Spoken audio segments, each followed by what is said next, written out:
Okay, so today we're going to be taking ourselves from the 1880s, where we left off, all the way up essentially to 1914, and then World War I will occupy us next. So we're going to be going from the period of the wars of unification, Italy, and Germany, which we spoke about last time, which took place starting, let's say, in 1848. We said that was the first attempt at Italian War of Independence, and then all the way up through the 1870s here. We had said that from 1815, with the defeat of Napoleon, all the way up until really 1848, there had been peace in Europe between the powers. There had been what was called the Congress system, which was established at the Congress of Vienna, which said, okay, listen, we don't want to fight each other because it's dangerous to our regimes. Instead, what we want to do is all of us crowned heads of Europe. Remember, there's only one sort of parliamentary government at this point, and that's over in Great Britain. So all the continental powers are ruled by monarchs, and they're saying, we want to work together to suppress our populations and make sure that as we start undergoing these necessary changes, embracing things like industrialization, urbanization, these highly disruptive forces that are highly unsettling. While we're doing this, we don't want to add into the mix the stresses and strains of war between ourselves. And so that's why I had mentioned, in Spain, when there's a liberal uprising against the returned Bourbon monarchy in the early 1820s, it's the King of France who comes riding to the rescue and helps put down the liberal uprising and free the king. When the Hungarians rise up against the Habsburgs in Austria, the Russians come in and smash them down and leave. And so if you aren't familiar with what was going on there in terms of how the powers were relating to each other, you might say, well, why didn't they take advantage and why didn't France come in and conquer part of Spain, or why didn't Russia conquer part of Austria? Because you have this period prior to the period 1815 to 1848 that was characterized by war for territory. And then in the period after 1848, you once again return to this war over territory. This is why there's that strange interregnum going on there that lasted approximately from 1815 to 1848. And really, 1848, the war that happens is not really a conventional war between states. Not really. There is a conflict between the Kingdom of Piedmont, the Northwest Italian kingdom that eventually unifies the peninsula, and Austria, Piedmont versus Austria, in the First Italian War for Independence. I'll speak about these interchangeably. The Italian wars for independence and the wars for Italian unification, these are the same things. They're trying to boot out the Austrians, who are dominating the Italian peninsula. At the same time, they're trying to stitch all of these things together. The Duchy of Milan, the Duchy of Florence, the Kingdom of Naples, the Papal States. They're trying to link all of these things together. So, the first actual conflict between the powers that is a more conventional, because of course Piedmont was a power, it was its own independent state, but it was very small potatoes. It's not even close to being in the ranks of the great powers. It just happened to be the most powerful single Italian kingdom that had an army, and the Italian nationalists, most of whom were liberal or outright left revolutionaries, didn't really want Charles Albert and Camillo Cavour and King Victor Emmanuel of Savoy. They didn't really want to involve them in it because they were conservatives and reactionaries, and actually Cavour and the Piedmontese monarchy had banished guys like Garibaldi and Mazzini, who were the real revolutionary Italian figures, because they were revolutionaries, of course. and you're a monarch, you don't want them around. But so they kind of make a marriage of convenience there. The first war between actual big major powers, we talked about the great powers, you're going to want to remember these. You have Britain, you have France, you have Russia, you have Austria, and actually I'm going to write Austria over here because I'm going to do our little conversion. We have Austria and Prussia. The first real war that actually happens between the powers is the one in the Crimea. Remember, I spent some time at the start of lecture last week talking about how the British were trying to bottle up the Russians and keep them out of the Mediterranean. And so the Crimean War is the first time since the end of the Napoleonic Wars in 1815, all the way up to the 1850s. It's only then, a solid almost 40 years of peace, it's only then that the great powers go to war with one another again. And it's France and Britain and the Ottoman Empire, which of course was out of Constantinople there. It was them versus the Russians. The war is pretty bloody and inconclusive, although Britain and France are able to claim victory. But really, no, this is the beginning of a period of pretty intense conflict. Because you had the Italian Wars for Independence and Unification in the 1840s, 1850s, and 1860s, and technically the 1870s. You had the wars of German unification in the 1860s and very early 1870s, 1870, 71. You had the Crimean War, and then in 1877 you have the Russo-Turkish War.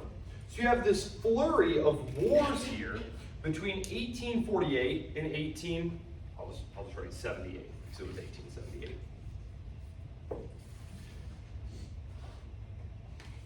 So from 1815 to the 1850s, you pretty much have peace. And I'll just make it easy, I'll just keep it 1848. So from 1815 to 1848, you have peace. An incredible period of peace in Europe. Again, if you look up list of Europe's wars, and then you open the Wikipedia page, you will see that going all the way back to the Middle Ages, it's just like war, all the time. And you have this incredible gap here where there's no war. And in fact, there's an incredible degree of cooperation between the powers. The changes that occur in the balance of power in Europe, that means the relative power between the states, the balance between them, is seriously disrupted by the changes that happened during this period. Number one, we had the emergence of a unified Italy. This is going to be destabilizing primarily in the sense that Italy is very quickly looking for colonies. If you're going to be a great power, you need colonies. Well, unfortunately, most of all the good colonies are gone. And so Italy, the Italian government, races around looking for colonies to collect, and they start grabbing deserts all around Africa.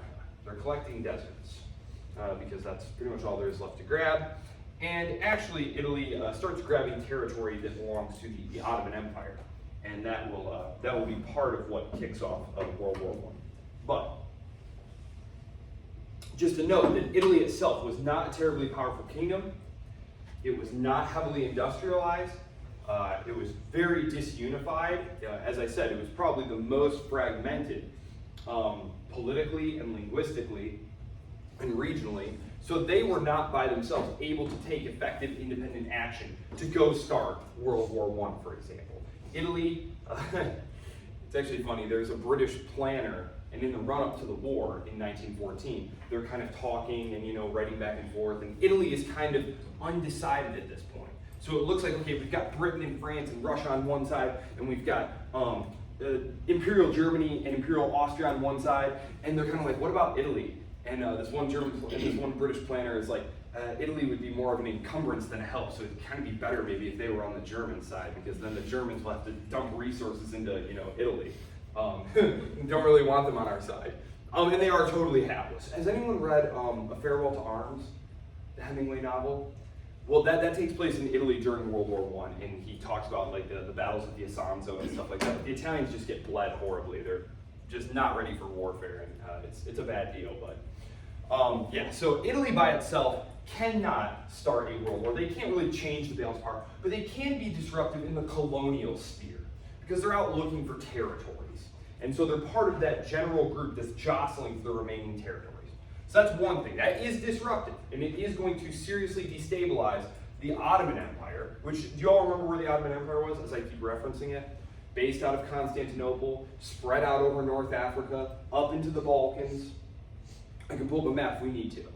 Just to be clear, the Italians, for example, are going to start bombing and invading Libya in North Africa, to try and take that away. And then that's going to coincide with some Balkans uprisings. Just to kind of give you an example of how could Italy mess with the balance of power there. It's just another player at the table now who needs to be taken into consideration. The other big one, and this is the biggest one, I think, is, well, it's a co-biggest one. The unification of Germany. The balance of power in Europe going all the way back to the, let's see, when did we, going all the way back to the 17th century, the mid-17th century, the early 1600s, the 30 Years' War, go back to that. The 30 Years' War, if you want to think of it this way, obviously there were a lot of different layers and dimensions to the conflict. It was the Protestants and the Catholics, it was the Habsburgs versus the Bourbons and all these different things going on. Really, if you want to think of it this way, it was an attempt by the Habsburgs to unify and centralize the Holy Roman Empire, which we talked about was just this hodgepodge of like 300 different political entities who all could vote, and it was just a huge pain in the butt. And the Habsburg monarchy was looking next door to the French state that was being built at this time, which was becoming highly centralized and very powerful. And the Bourbon and the Habsburgs were saying, wow, look it up. If we could do the same thing to all these German states, we'd be even more powerful than the French state. This is true, and this is why the Swedes and the Danes and the French intervened in that conflict, and why at the end of that conflict, the Treaty of Westphalia, one of the stipulations of it is that the territorial sovereignty and rights of all the individual little German states have to be respected. So this is really like kneecapping the Habsburgs here, saying, nope, you're stuck with this, hodgepodge of collectives, and you're going to have to work through all of that. The unification of Germany, though, is going to erase all of those distinctions. You already had Napoleon come in and smash all of that during the French Revolution and put together the Confederation of the Rhine, which basically absorbed a lot of the small states into bigger German states. So now you have, like, instead of 300 entities, you had, like, I think he had 16. And then in the post-war settlement, at the Congress of Vienna, they basically kept what Napoleon had created, except they called it the German Confederation. And so it had like Bavaria and Saxony. Basically, if you look at a map of federal Germany today, it's those states. And then the biggest players were Prussia and Austria. Now, the unified Germany, though, after Germany is unified, and Prussia basically excludes Austria, right? They exclude Austria. I'll show you the picture here. Here was Prussia, right? And here was the Central Powers here. So this is Austria down here, this is Austria over here. So this was basically the territory of the previous Holy Roman Empire, right? And then we have the German Confederation, which has both of these states inside here. The Prussians, when they fight the wars of German unification, I told you that the second war, well, the first war was kind of in a sense to provoke the second war. For those of you who weren't here, it was this little battle with the Danes over this thing called Schleswig-Holstein, which had a German population. And so the Prussians said to the Austrians, hey, they're being treated terribly bad here and not getting their rights as a minority respected, and hey, they're basically German people, so shouldn't they be in the German Confederation? And Austria was like, well, okay, but just as long as you promise not to annex them. And the Prussians were like, we super duper promise. And then so they fight this war against the Danes and defeat them. And that was in 64. And the Prussians refused to leave, obviously. And so the Austrians were like, oh, you better. And Prussia was like, well, why don't we fight about it instead? And so Prussia then defeats Austria in 66. That was the second war of German unification. And basically what they do there is the Prussians say, as punishment, we're not going to take money from you and stuff. We're not looking to, really humiliate you and stuff. But you're excluded from the German Confederation. You're not going to be part of the Germany that we're creating. So that was the second one. So this prompts a transformation in Austria. So Austria is defeated in 1866 in the Second War of German Unification. The Prussians helped to instigate the creation of the dual monarchy that we talked about last time. Austria becomes Austria-Hungary. That's why when World War I comes, that's where we have the Austro-Hungarian Empire. So it's no longer the Austrian Empire, it's no longer the Habsburg Empire, it's the Austro-Hungarian Empire as of 1866, 1867. And it's because Austria has been terribly weakened by this war, and its population here, if you take a look here at Hungary, or at Austria-Hungary, this whole area over here, this is modern day Hungary, right? So you have this tiny little group of basically German peoples in Vienna trying to rule over this massive area of Hungarians. And remember in 1848, they had risen up trying to get independence, and the Austrians couldn't even put them down, so they had to call in the Russians to come smack them down. Well, in 1866, 1867, the Hungarians are like, look, don't make us do it, because it'll obviously cause huge problems. And the Prussians are like, yeah, seriously, don't let them do that too, it just cause chaos in Central Europe here, in Central and Eastern Europe, if you had all of a sudden this massive breakaway region here. And so they basically give them co-equal rights in the empire. They say, okay, Hungary, you can have your own king of Hungary, we'll have a king, an emperor in Austria, and Vienna will control foreign policy, but you, inside of the Hungarian territories, can control education, administration, taxation, all of those things. So, this is a problem for two reasons then, two simultaneous reasons. Number one, this new thing called Germany is now the most populous, most industrial, most powerful country, a state on the continent. So if you're France and you're chilling in 1860, you feel pretty good. You're still, you're not what you were, but you're still definitely the most powerful state around. A decade later, that weak little collection of states next to you, called the German Confederation, turned into this super Prussia called Germany that has more people than you, more industry than you, more weapons than you, and it was just like, oh my goodness, like just imagine, what a terrible nightmare, right? You're just chilling and, a decade later, they, of course, the final war of German unification is 1870, 71, and it's fought by the French against the Prussians. We talked about this last time. In order to get these southern states right here, these southern Catholic German states, to agree to join in with Prussia here, the militarist, authoritarian Protestant state, they didn't really want to, but essentially, Otto von Bismarck, the Prussian premier who is making all this happen, he provokes a war with France, and the threat of invasion by France, there's Alsace and Lorraine right there. That's the territory that's going to be fought over in World War I. This is what the French want back. It's going to be taken from them at the end of the war, incorporated into the German Empire. There were a lot of German-speaking people there, and it was historically German going back many years. That's actually where German shepherds come from. That's why during World War I, when the United States gets into World War I, they get rid of all things German, right? They make all these rules like, you don't call sauerkraut anymore, you call it freedom cabbage. You don't call them German shepherds, you call them Alsatians. Well, they tried to make it so, in Iowa, you couldn't speak German on the telephone and stuff. It's all sorts of weird things. It happens. When your country goes to war, all of a sudden, rights and individual liberties and stuff, that usually gets chucked out the window. That's usually what happens. No different then. So, in 1870-71, the French see what's happening and they're like, oh, dude, you better stop doing what you're doing right now. And Bismarck's like, do you want to fight about it? And, the French are like, we are French, we love fighting. Today, it's kind of weird, so I always try to explain to people, France had dominated Europe militarily for centuries. Because we look at France today and we're like, fight? You guys? Are you serious? What?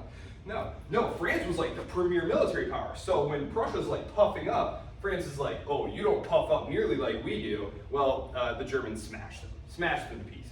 They've got these phenomenal breech-loading rifles. They've got all these new railroad tracks that can move supplies and things very quickly. Germany is industrialized very, very quickly. France is still largely a nation of peasants. They do have industry, but it's concentrated in just a handful of places. And so Germany defeats them with great ease, actually. The war lasts barely 6 weeks. It's total victory for the German Empire. And they proclaim their new empire in the House of Versailles, in the Hall of Mirrors, and humiliate the French, which the French will remember, and that is why they forced the Germans to sign their treaty at the end of World War I in the House of Versailles, in the Hall of Mirrors, because history has a sense of irony like that. So, the creation of Germany, all of a sudden, there is one power that is super duper dominant. This had not been the case. So this is horribly disruptive to the balance of power in Europe. I said that the creation of Austria-Hungary was also a problem. Why was that a problem? Well, it was a problem because this is the age of nationalism. This is the age of nationalism, where we are creating nation states, where the state is going to have a people, and the people are going to be ethno-linguistically and religiously homogeneous. Now, the Habsburg lands, as you will recall, I had told you, it was very diverse, because, you see the laser pointer here?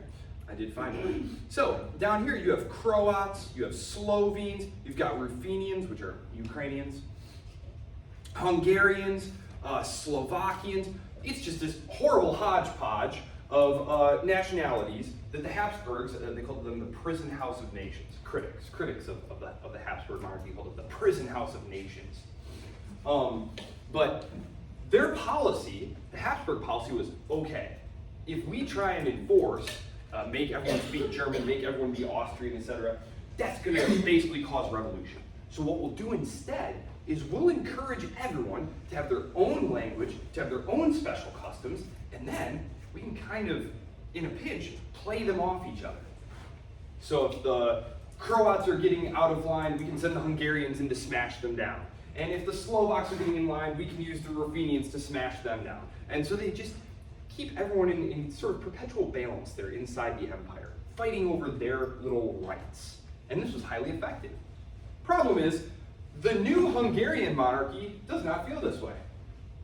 They begin a process of Magyarization. The Hungarians were Magyars. We call them Hungarians, but they call themselves Magyar. Magyarization is exactly what it sounds like. It means that if you live in the new kingdom of Hungary, then you are a Hungarian, because Hungary is the land for the Hungarians. So if you live here, ipso facto, you are a Hungarian, which means you're going to speak Hungarian. There's not going to be all of these local language schools for if you're a Slovak or a Croat. No, none of that. If you live here, you're Hungarian. We don't care what your language is. We don't care what your customs are. We're going to make you be a Hungarian. This is about as popular among the minority populations of Hungary as you might expect. That is to say, it is not popular at all. It creates a lot of revolutionary ferment and discontent. And down here at the same time, and I will segue right here to the final terribly disruptive thing that's going on. Oh, flashlight. Right down here, there's very large populations of what are called South Slavs, or Yugoslavs. I don't know if any of you are aware of this, but up until there was a state that disintegrated in the 1990s. It was pulled apart by civil war, actually. It was called Yugoslavia. You guys familiar with that? Mm-hmm. Yeah, Yugoslavia. It's this. It was a large territory here that included all of the so-called South Slavs. Well, let's talk about what's going on in this region here. Because the last horribly destructive thing that happens during this period, I said this was the period that creates the destabilization in the balance of power, which ultimately helps produce World War I. We had said the wars of Italian unification, the wars of German unification. Well, the last war, if you remember, I had said, was the Russo-Turkish War. The Russo-Turkish War. So, I'm just going to pull up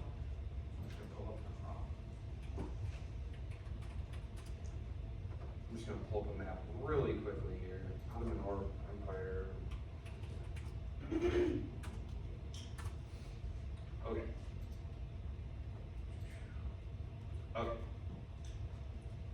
So, can y'all see that okay?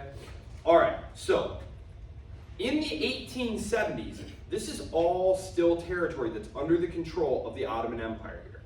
But in the 1870s, the Russo-Turkish War is going to essentially finish off a process that had been underway for some time.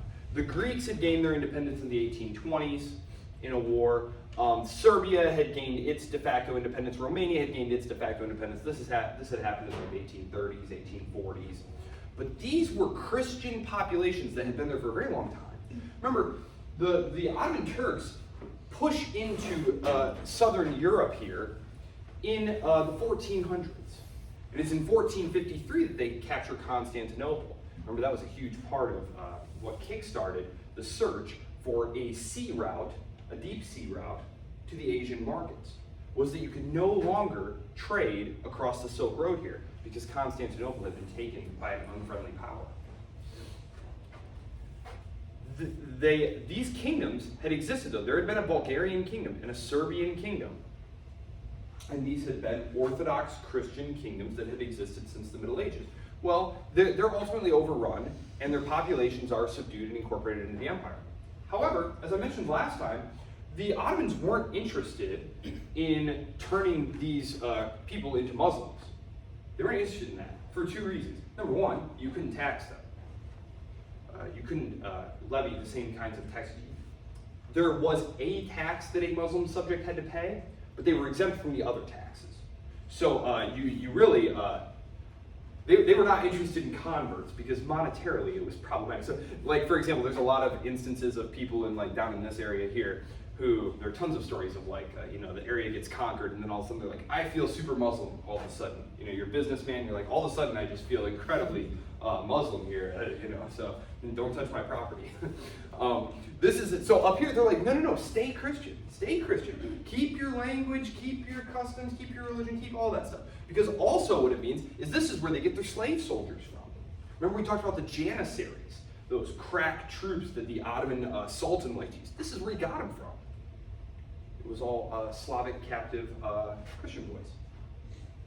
So the problem though with this is that if your control over these territories ever weakens, you have all of these ready-made rebellious provinces who are ready to be their own independent states. This is a problem that's going to hit the Soviet Union in 1991, for example. You concentrated all these little ethnic minorities. Well, then when central control weakens, whoops, now you have all of these ready-made independent states ready to break away. This is exactly what's happening here.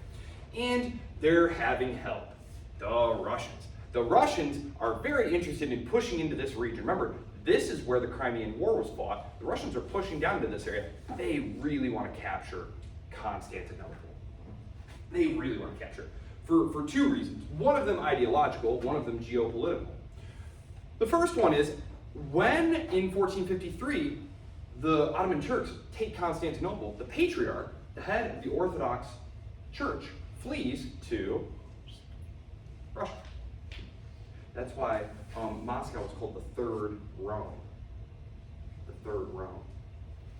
They were the inheritors of the patriarch of Constantinople.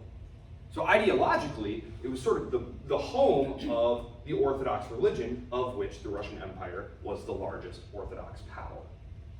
So ideological on one level. Level number two, for those of you who were here last time, you'll remember that the Russians really wanted access to the Mediterranean Sea. Because the Russians didn't have, let's just look. What? No, come on. Not a robot. Cars.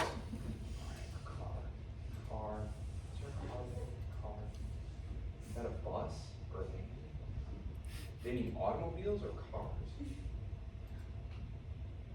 I'm not a robot. Oh, awesome. Super glad we cleared that up. Okay. What? Oh. Okay. All right. Come on. Map of Russia. Okay. As you can see here, Russia has tons of coastline, but what's the problem? In the age of wooden boats. What's the problem here? The problem is that this is the Arctic frickin' Ocean, right? Not awesome for sailing ye wooden boats out of, right? Not good. Don't want this territory. Want to push down in here so that jump back here, so that, oh, where'd it go?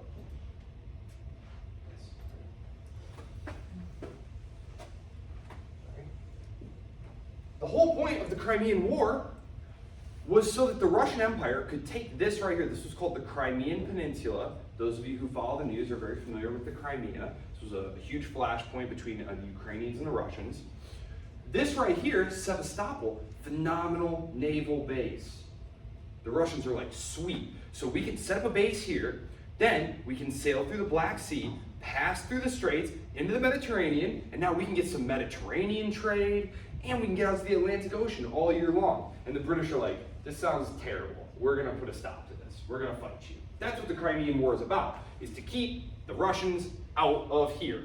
So the Russians are like, okay, number one, it would be great to get into the Black Sea. Number two, it would be even better if we could take Constantinople, or Istanbul, as it's now called. Because of course, even if you have your ships here, you need to be able to sail through these straits. And they're very narrow. And so if an unfriendly power controls these straits, they could prevent you from going through there. So it's one of the reasons the British during World War I tried to take Constantinople, is because you can essentially control shipping between the Mediterranean and the Black Sea. So that's what's going on here. The Russo-Turkish War. Russia is helping these Slavic independence movements break away from the Russians, from the Ottomans. The idea here is that, okay, you guys are all Slavic Orthodox powers. We are the biggest Slavic Orthodox power. Hey, you can be our client state, and you can help us push the Turks out of here, and then we can take Constantinople, and this will all be jolly good. Well, as I said, the British were super opposed to this, didn't want this to happen. And remember, we're in the 19th century. This is the period when Britain rules everything. Britain is the most powerful, the most industrial advanced, the most wealthy. They have the huge global empire. So that they are the big power player. So they're going to be trying, it's interesting, the British are actually trying to prop up the Ottoman Empire with money, with industry. They're trying to prop up the Ottoman Empire as it's kind of falling apart because they're worried about the expansion of Russian influence into this area. So the 1878 war, the Russo-Turkish War, if you Google Russo-Turkish War, you'll find that there were several. And it's because the Russians were slowly, I'll pull this map back up. Oh, don't want that. It's because this territory down here that they're pushing into, you see down here, right down here, see this territory right here that they're pushing into during this period? Yeah, and in this period, that's because this was territory that was controlled by the Ottomans. And so in a series of gradual wars, the Russians are pushing the Ottomans back. And this is the last war that they fight against each other, 1878. This is the Russo-Turkish War of 1878. This is the one that, again, it results in the effective independence of all of these states. Now all of a sudden, we have a Bosnia, we have a Serbia, a Romania, a Bulgaria. What remains of European Turkey is what I'll start calling it, because that's what they call it, European Turkey. This is Turkey right here, modern Turkey. What's left of Ottoman Europe here is very truncated, very small. The problem here is that Austria and Russia stopped being friends. Remember, in 1848, when the Hungarians revolted, the Austrians were like, help, Russia, save us. And the Russians come in, smash them down, no problem guys, got your back. Well, remember, when the Crimean War breaks out 6 years later, the Russians are like, help, Austria, we need you. And Austria's like, oh gosh, this is just like the worst time for us right now. Like, oh man, I think we're gonna have to stay neutral. And Russia's like, oh, we're gonna get you for that. This is, so the Crimean War has the additional impact of creating hostility between Austria, Hungary, and Russia. And so, as the Turks are being pushed out of this area and these independent states are being formed, there's going to be a battle for influence in the Balkans between Russia and Austria-Hungary. Austria-Hungary has been excluded from Greater Germany. It has no ports to speak of. its entire policy, its only area of expansion can be down here. It wants to expand economically down here. These are emerging markets. Think about battles over emerging markets. Sure, these are emerging markets here. We don't think of them as emerging markets, but these were emerging markets a la 1890. The other reason, apart from economics, is Austria-Hungary does not like that there's these independent Slavic kingdoms that are emerging. Why not? Well, because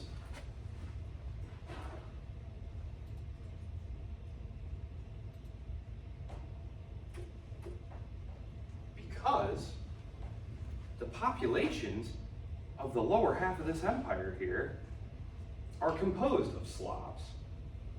And they realize that, oh my goodness, now there's an independent Serbia. Now there's an independent Bulgaria. What if our minority populations there start breaking off and joining with Romania and joining with Serbia? They realize that this could be this process of disintegration could speed up very, very quickly and destroy the empire very, very fast, which is ultimately what winds up happening. Spoiler alert. So that is what those are the variety of factors that take place during the 1848-1878 period that help set the table for World War I. The Italian Wars of Unification, those are, again, kind of peripheral. They do kind of kickstart the ball rolling because they invade Libya. But really, the German Wars of Unification, which create one power that can now dominate the continent, this had not been the case before. It also excludes Austria from the new Germany, forces them to create the dual monarchy, 1866, 1867. The Hungarians start engaging in this, use their newfound authority to start engaging in a very unpopular program, alienating the Slavs at the same time that these new Slavic states are being created who are like, brother Slavs across the border, you're being oppressed. We'll help you. Remember, the guy who shoots Archduke Franz Ferdinand of Austria and kind of kickstarts the ball rolling in World War I is a Bosnian Serb terrorist who wants to destroy the Austro-Hungarian Empire because it will allow the nationalities, the Southern Slavs, to have their own independent states or to join with the existing independent states. So again, this is I understand this is all like kind of a little bit complicated, and that's I think why World War II is just so much easier to think and talk about, because it's like, well, you see, there was this guy named Hitler, and he wanted to conquer most of his neighbors, and it's pretty simple, whereas this, it's like, well, you see, 50 years before World War I, you had these things happen, and these things happen, and these spilled into these things, and as you can see here, I actually have this whole list of things that we're going to talk about here that caused the First World War. And so, now that I've kind of set the table here for this, I will introduce these wonderful bullet points on this PowerPoint slide.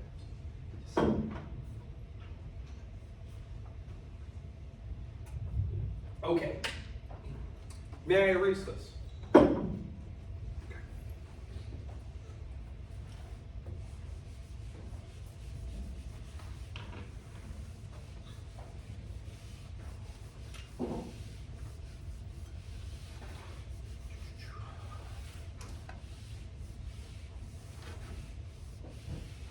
Okay, so we're going to be in the 1890s, because we were in the late, well, I guess I can start in the 1880s.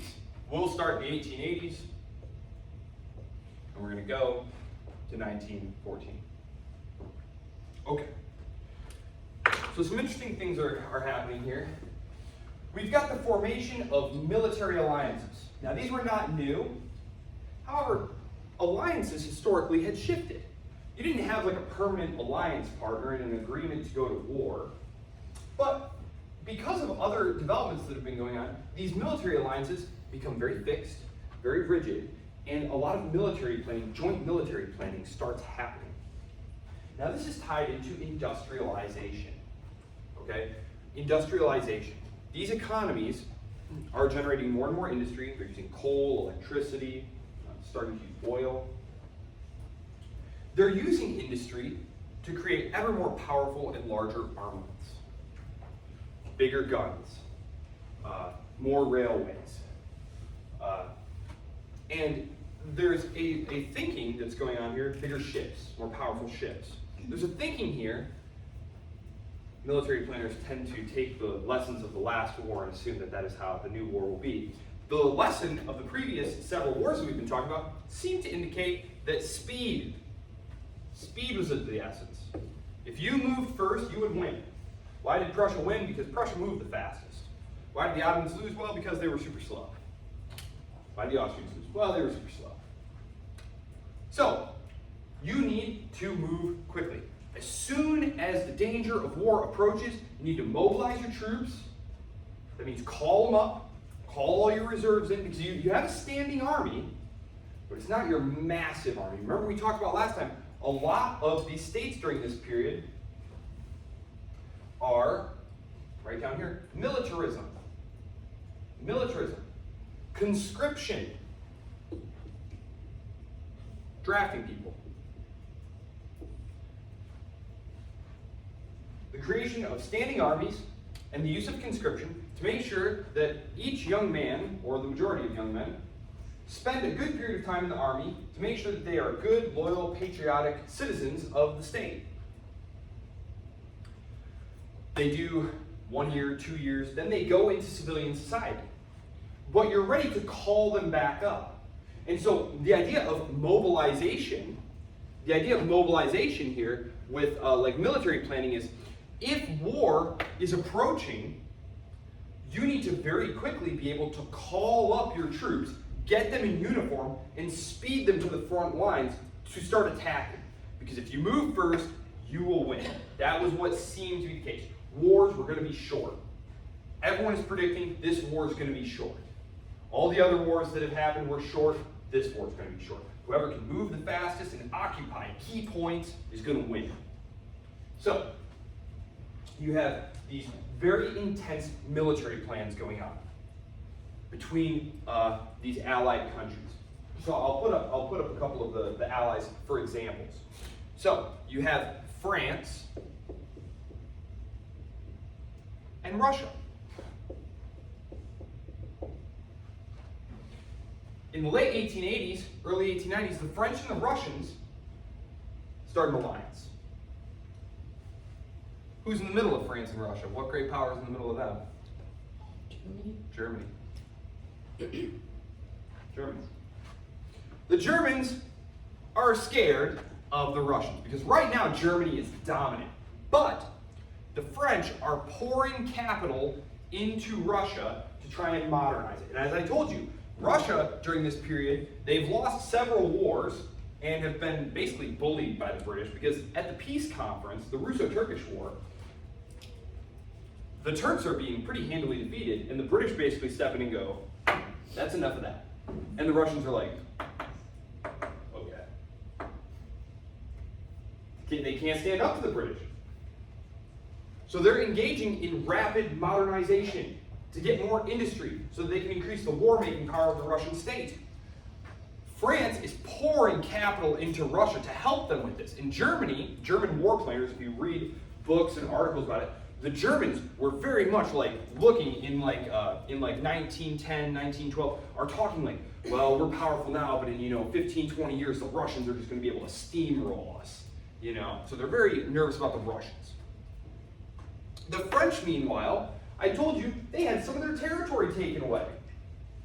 Alsace and Lorraine, at the end of the Franco-Prussian War, they take these territories from France. Okay? And there is a huge cult of revanche in France that is based around, we must avenge our national honor and get those territories back. Now, we've just fought the Prussians, the Super Prussia, called Germany. I'm just going to start calling it Germany now. It's dominated by Prussia. The former king of Prussia is now the king of Germany. He's the Kaiser, Kaiser Wilhelm. He's the king of Germany. But the French are saying, okay, we don't dare fight Germany. They will smash us to pieces. We need an ally. So, obvious ally, Russia. Now we have Germany in war on two fronts. So France is pouring money into Russia to help Russia build up arms. They have a mutual defense agreement where if one side goes to war, the other side will go to war with them. So the idea here is if Germany tries to make a move, France will be able to grab that territory back. And all eyes are moving towards the Balkans because allied with Germany is Austria. So Austria and Russia are both fighting over control and influence in the Balkans, right? So these are the military alliances that are forming starting in the 1880s. And I think I have a different color here so I can highlight these. Do I have all black markers? Why did I do that? One red. Okay. So these will be the Central Powers here. Okay. These are what will become the Central Powers of World War I. But just so you know, pretty much immediately after the Wars of German Unification, Germany and Prussia get joined at the hip, basically. They are allies almost immediately after the war is over. They are both German speakers. They both have a lot of economic relations. Germany is far more powerful than Austria. Austria needs help. It needs a powerful friend. And Germany is the only one to be had. They can't be friends with the Russians because they're fighting for influence with each other in the Balkans. And France, that wouldn't be very helpful in terms of fighting the Russians. So it's kind of a marriage of convenience. And also the Prussian elite who run Germany realize that if Hungary were to disintegrate, well, this large German population of Austria will want to be let into the new Germany. And that could threaten Prussian domination of the new Germany. So they don't want that either. So there's all these reasons why, literally, right away, they fight this war in 1866. Almost right away, they become allies. Very strange situation, but once you understand the interests that all of them had, it makes good sense. So they are allies. Again, the reason the French and the Russians become allies is, again, just you look at the interests of these states. Ideologically, there's nothing to be had between them. This is a republic. This is an autocracy. This is primarily Catholic. This is primarily Orthodox. They don't have a lot in common, except that they both are afraid of Germany and hate Germany. And of course I'm speaking in generalities there. Like there were some elements of the Russian political establishment who favored closer relations with Germany. There were others who didn't. There were some in the French establishment who were like, you know what? Let's just leave it. It's one province. We don't need to go fight about it. But it just so happened that some of the leaders of France in the years leading up to the war, Poincaré was one of them. He actually came from Alsace and Lorraine, and he really wanted his home province back inside of France. Just to give you an example of how kind of personality, I'm talking a lot about like these forces and interests and stuff. Like there were real people making these decisions, and so that was something that weighed into his decision making. So you have these rigid military blocks. The alliances aren't shifting because all of them have pretty stable concerns and interests now. So starting in about 1888, 1890, this kind of freezes this way. This is highly unusual. And they start making very coordinated military plans. Now, what's wrong with that? Well, it takes away your flexibility. It takes away your discretion. If your ally starts mobilizing, if Russia starts mobilizing for war, that could prompt Germany to start mobilizing for war. Germany is anticipating that France will start mobilizing for war, so France had better start mobilizing for war because the Germans are anticipating that they're mobilizing for war. And if they go to war, you won't be ready if you don't start mobilizing, and vice versa. So they get locked in these very rigid, inflexible mobilization schedules. Okay? This right here, what I'm talking about right here, this is one of the reasons that Great Britain, which I'll just write them up there, they're chilling. They're not involved in this at this point. The UK, off here, on an island, and this is the continent, a very horribly drawn Europe. Hold on. There we go. Okay. Italy, and Spain and stuff, but they don't really matter. They don't get involved. Good for them. Very smart. What's about to happen is terrible. What's going to happen next week is terrible. World War I is like the worst war.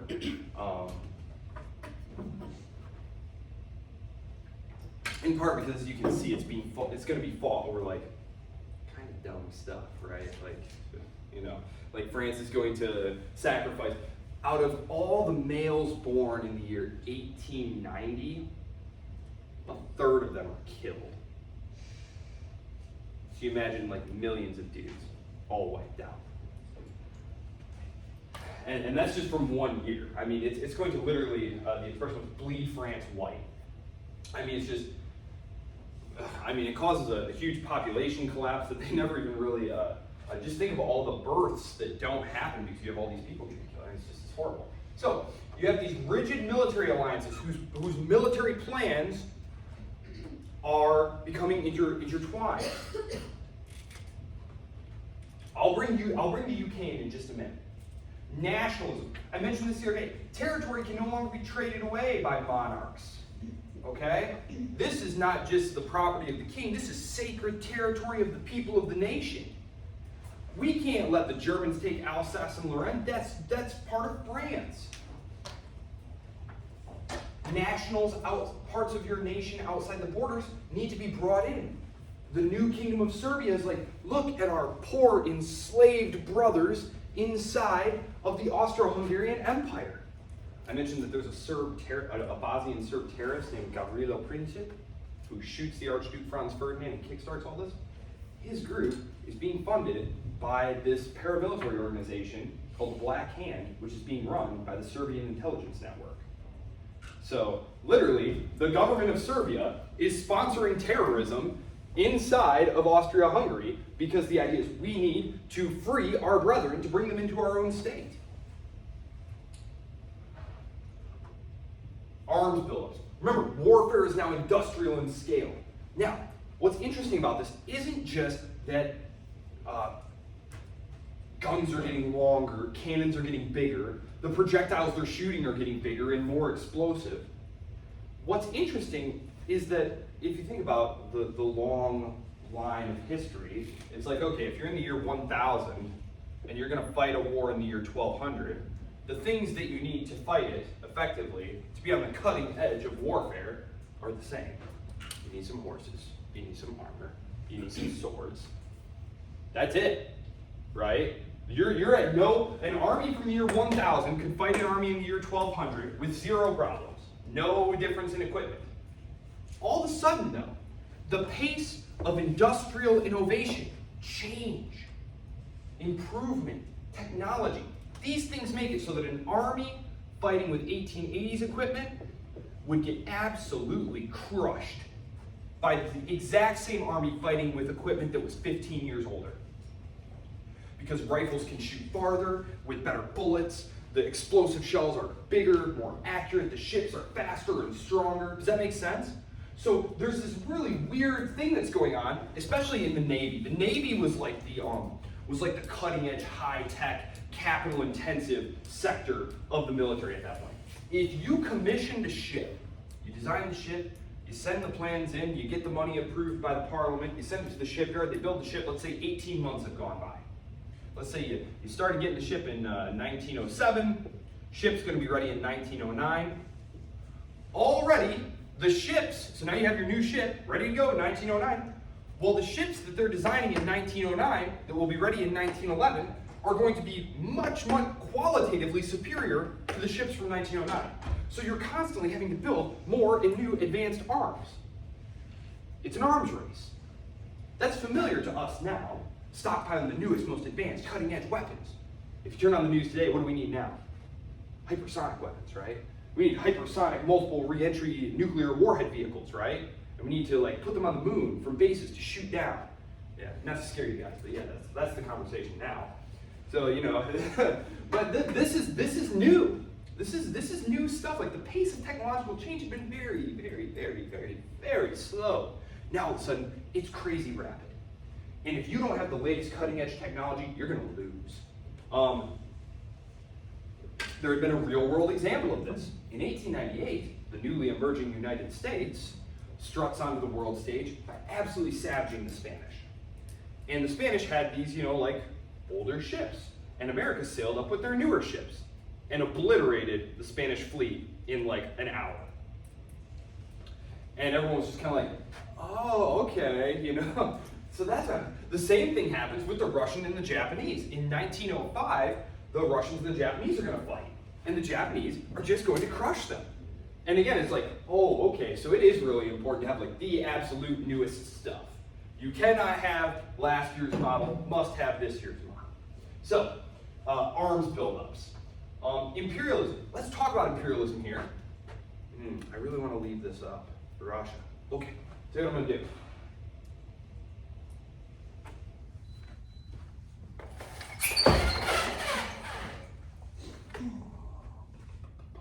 Here we go. Forgive me for the awful drawing that's about to happen here. This is the rest of Russia and Asia, blah, blah, blah. So I'm just going to write Asia here. Asia. And here's like China and stuff.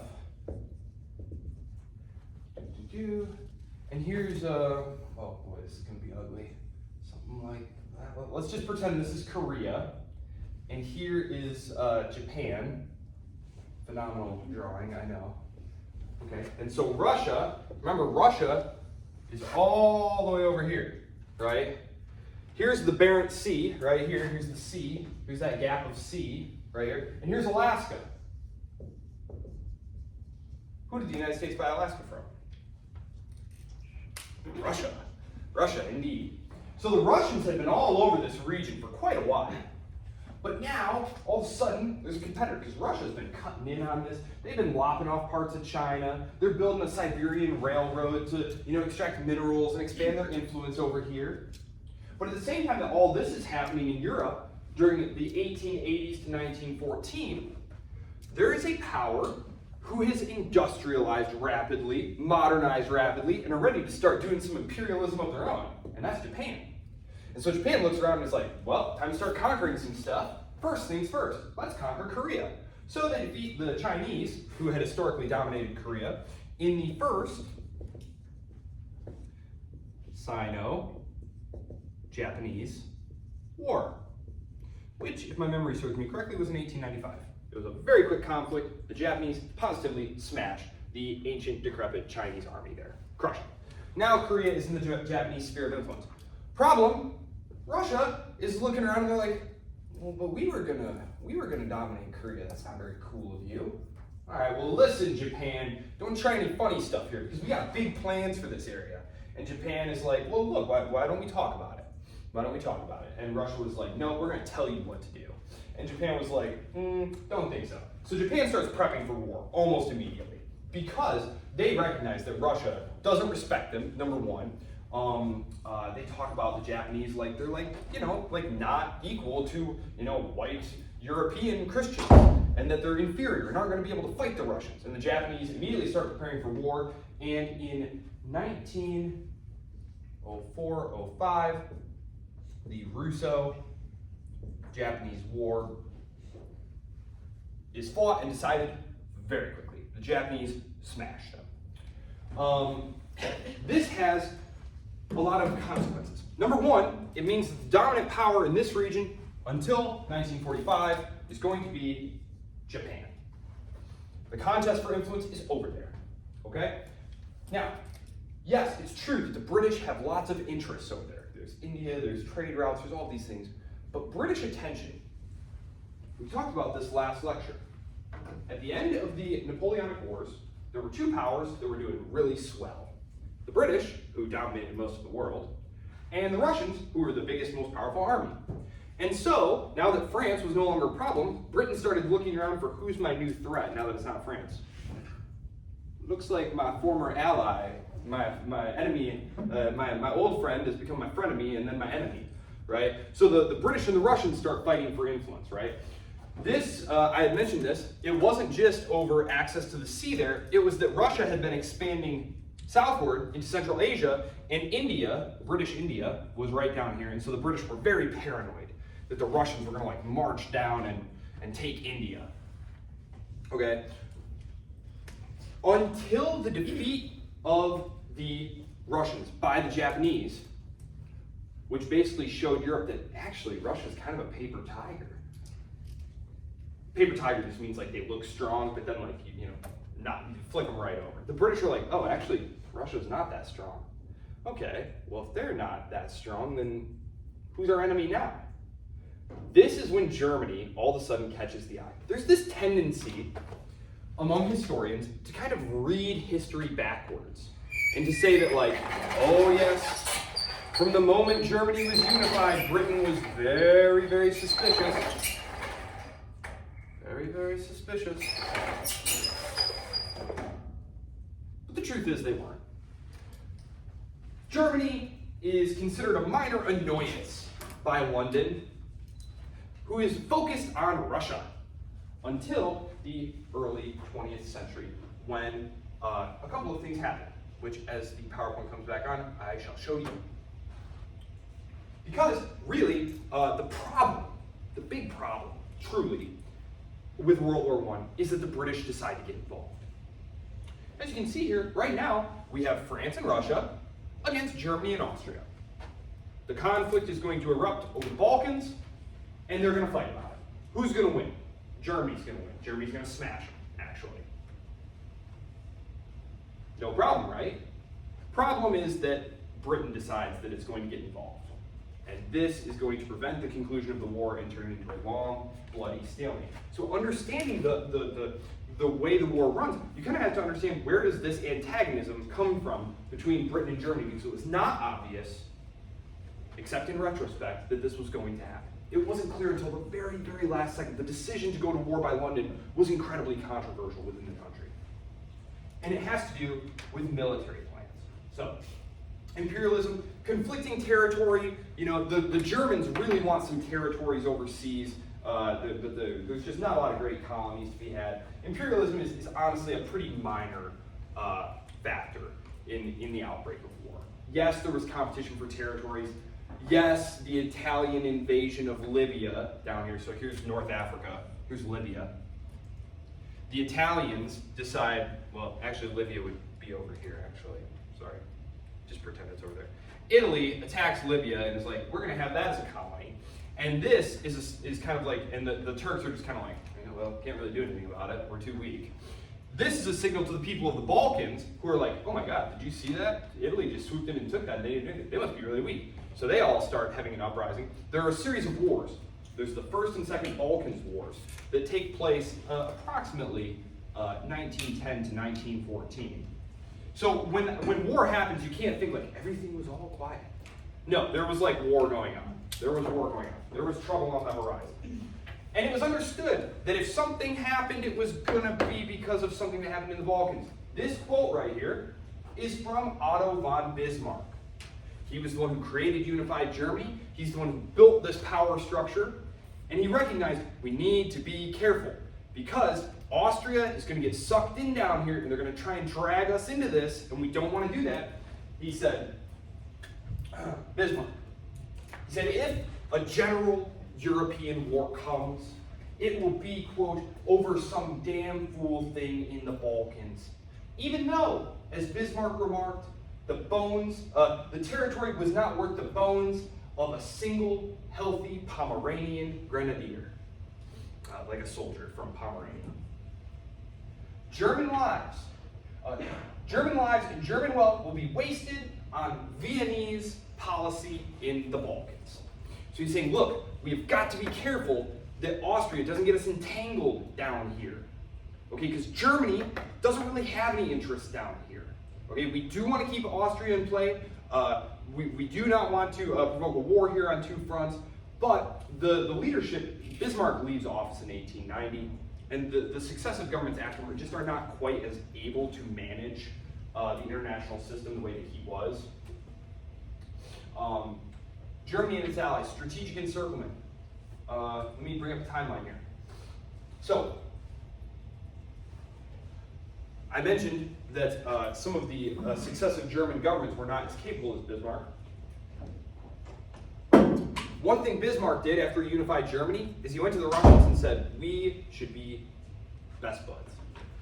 We're authoritarians together, there is like the guise of elections in Germany, but they're very managed. There's only a small percentage can vote, and then they vote people into regional bodies, and then the electors of the regional bodies. So kind of like how the US used to have indirect election of senators. Are you familiar with how that worked? So we would vote all of us who are 18, we would vote and put someone in the state house, okay? Then the members of the state house would vote on who our senators would be. So it's kind of like that. So imagine there's like very tight restrictions on who can vote, and then those people who are voting are putting the people in the house, and then the people in the house are voting for the higher. So it was like very tiered, it was heavily managed. Germany is like, hey, we should be buds, Russia, let's do it. After Bismarck is pushed out of power, the new German government allows the Russo-German treaty, called the Reinsurance Treaty, to collapse. Because Bismarck realizes France is always going to hate us, they're always going to want revenge. It's super important, therefore, that we not allow ourselves to be encircled. Now, some historians blame this on the fact that successive German leaders weren't as smart or capable. There's also the fact, though, that the Germans weren't really taking Russia's side over stuff.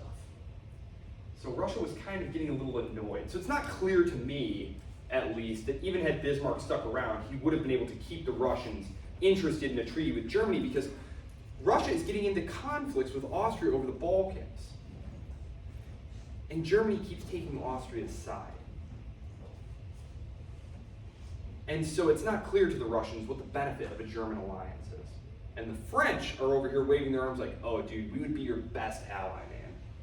Oh, we would be the best ally if you just link up with us. And immediately after this treaty collapses, the French and Russians sign a treaty. Like I said, the French were just dying to have this thing collapse. And again, it's because, and Bismarck had predicted this, he said this is why we need to be careful, because we don't want to have to choose between Austria and Russia in the Balkans. We don't want to have to do that. But that is what winds up happening.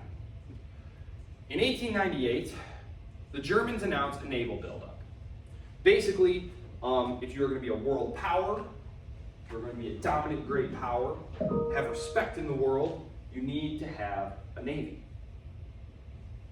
You need to have a navy. And you need to have a powerful, modern navy. 1898, this is the same year of the Spanish-American War. We've just seen what modern warships can do. You can just sail around and impose your will at a whim. And of course, this is how Britain dominates the world with their incredible naval might.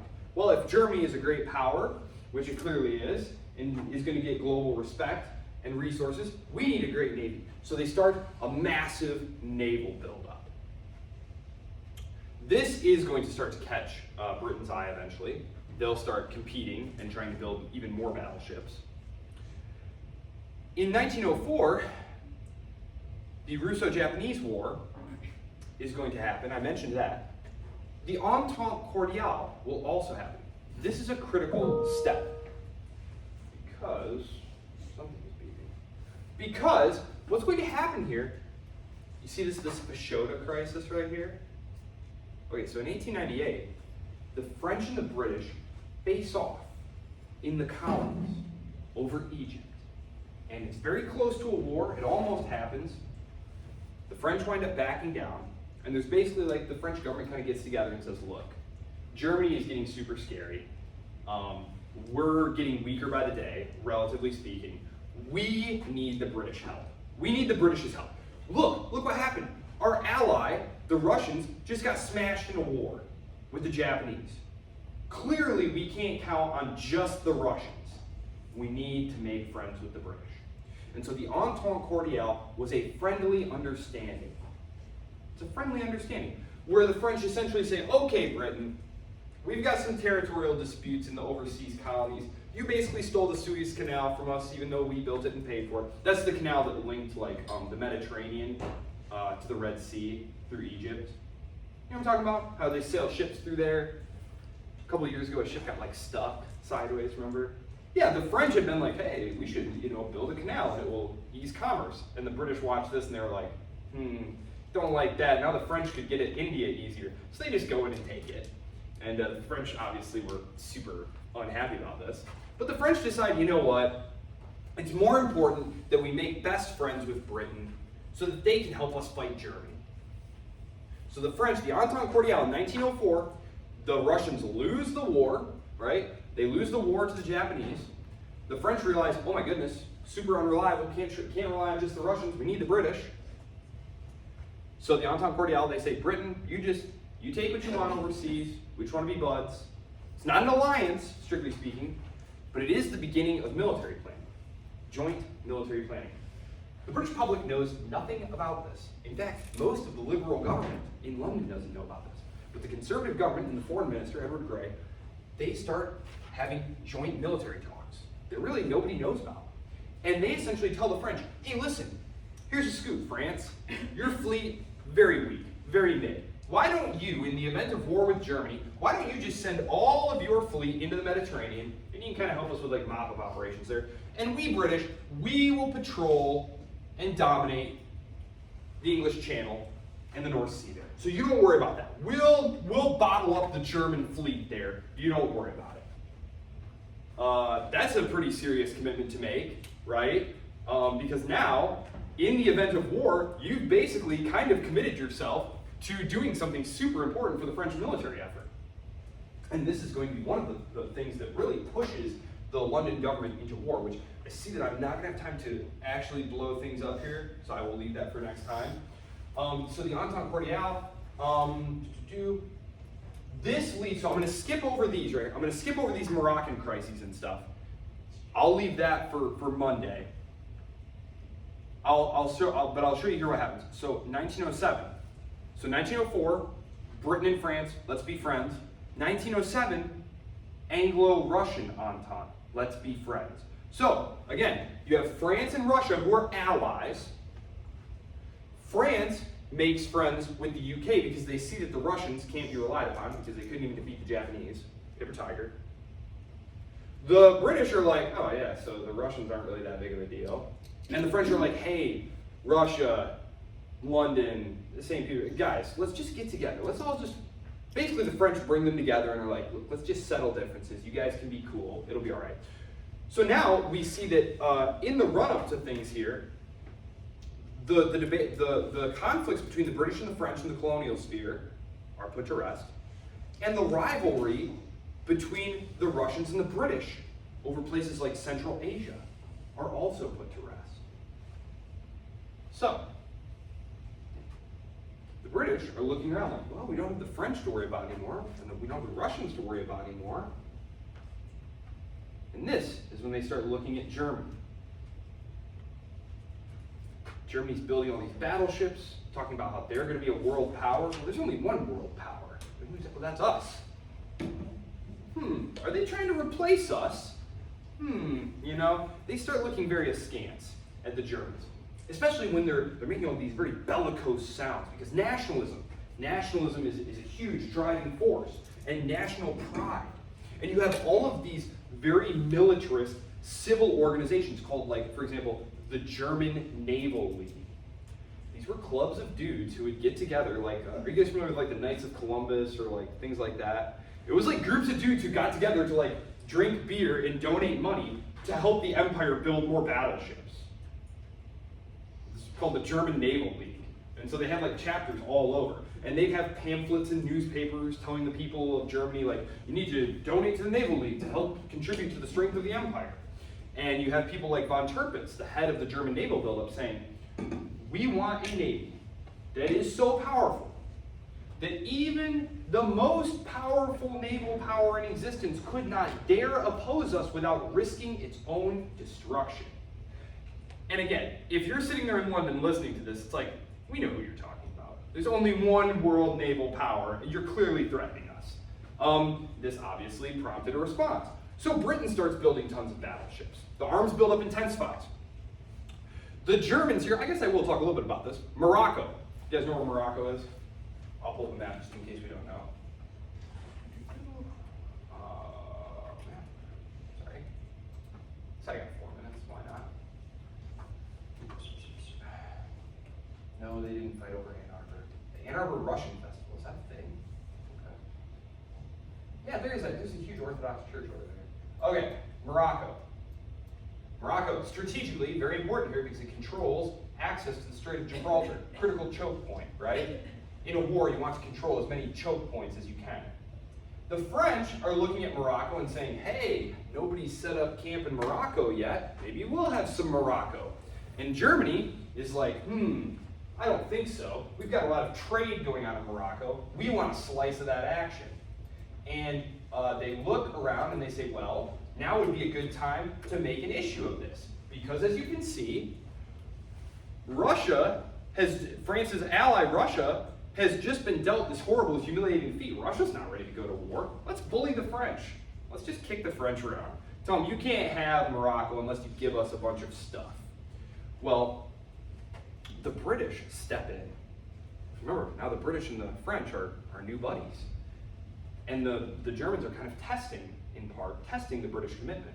But the British back the French up and threaten to go to war about it.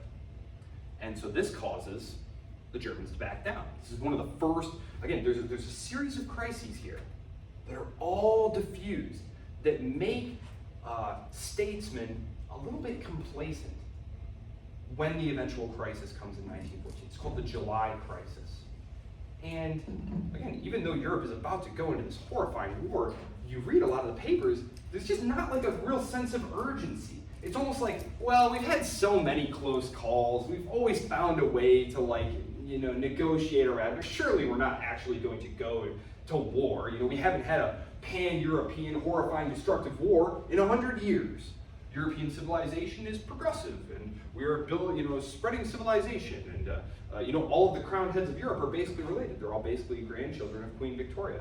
There's a very tragic photograph that was taken at a Christmas party a couple of years before the war, and it's literally like it was a family Christmas party, and it's like there's the Tsar of Russia, there's the Kaiser of Germany, and all the crowned heads of Europe right there. And so there's just this lack of belief that even though it seems clear, and certainly very clear in retrospect, that oh my God, there's like a million, it's like there's a room full of gunpowder and explosives and stuff, and people are just throwing matches all over the place. It's only a matter of time before one of these explodes everything. And that's exactly what's going to happen here. So I understand that trying to explain why World War I happens is very difficult, and I think it's one of the reasons that people kind of breeze through World War I, there was competition over colonies or something like that. Basically, let's just get to World War II so things are a little simpler. World War I, kind of complicated, right? There are all sorts of reasons World War I happened. It didn't need to happen. They chose to let it happen. They could have tried to negotiate their way out, but I will do World War I next time, the assassination of the Archduke, because we do need to talk a little bit about what's going on here in Bosnia and in the Balkans to kind of get us there. But just so you understand how the lineup is shaking out, this very stable France and Russia against Germany and Austria, that's pretty much set. The question is Britain going to get involved? And until the very, very, very last second, it isn't clear that they will.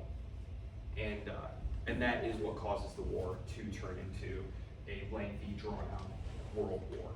Because the Germans very quickly smashed the Russians and very nearly capture Paris within two or 3 weeks of the start of the war. So it is British intervention that is able to keep the war going. And then eventually, it is the United States joining the war that breaks the stalemate and produces the victory that will give France and Britain the ability to punish and humiliate Germany, thereby setting the stage for the cult of revenge and revanche that Hitler will exploit in order to create his Third Reich and the Second World War. So there you go.